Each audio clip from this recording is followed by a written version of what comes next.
I want you to look at something right now. Think of some major goal you want, or maybe it's one you're already working on and you have experienced a lot of setbacks, a lot of defeats. You've experienced a lot of disappointment.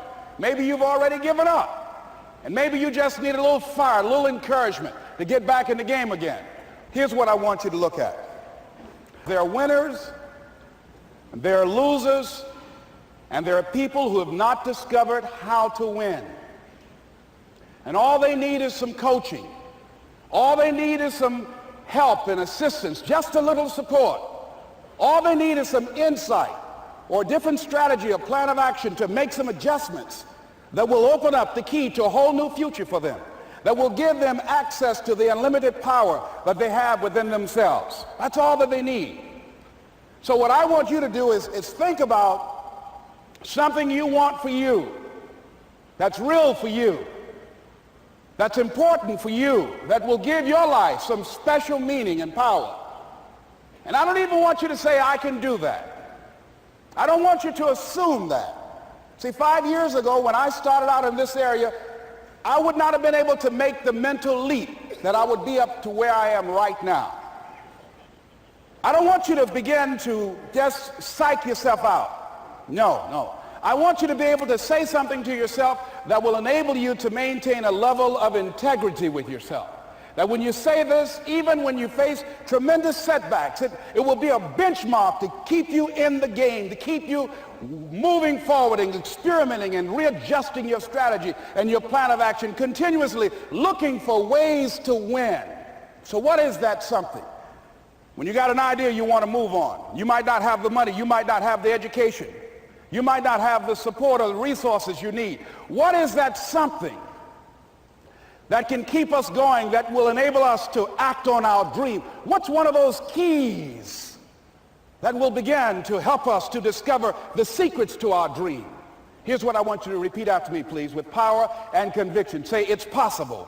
It's possible. That's all I want you to do when you look at your dream. Just say to yourself every day, it's possible. Just say that every day to yourself, it's possible. Because what does that do? See, it begins to change your belief system. See, the way in which we operate, ladies and gentlemen, it's a manifestation of what we believe, what's possible for us. Whatever you've done up to this point, all that it really is a duplication, it's a reproduction of what you believe subconsciously that you deserve and what's possible for your life. Most people operate out of their personal history, out of their memory, things they've done, things they've experienced, things they've seen, things that they have observed. What I'm suggesting that you operate out of a larger vision of yourself. I want you to see yourself doing what you want to do, experiencing what you want to experience, having what you want to have, doing what it is that gives your life some meaning and value. Operate out of your imagination, not your memory. Because whenever you look at where you want to go, I'm wanting to warn you, you will have some conversation back here after you go through the data that you've experienced in life saying you can't do it. And so what you want to begin to do is ignore that inner conversation. Well, most people, ladies and gentlemen, when something happens to them, what they do is they begin to believe that that's the way it is. That's the way it's always been. And they can't see the possibility of it being any different.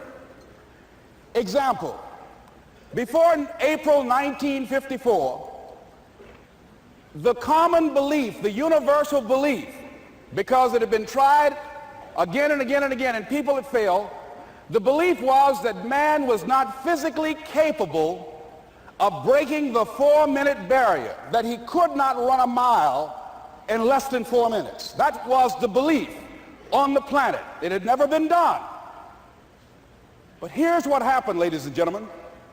Roger Bannister came along, and he broke the 4-minute barrier. Now here's what's significant about that. Since that time, up to this day, over 20,000 people have done it, including high school kids. What changed? 20,000 people, what changed? Here's what happened when they got on the track. They knew it had been done. And because they knew it had been done, there was a new belief about this barrier. about this goal that was unreachable. And those 20,000 people got in the race believing, knowing in their heart that someone had done it, that it's possible that they could do it. And I'm saying that if you know anybody that had some goal, some dream, something they wanted to do, and they did it, then I'm saying that you know in your heart that if someone has done it, then you can do it. It's possible. And that if someone can make their dream become a reality, that it's possible that you can make your dream become reality.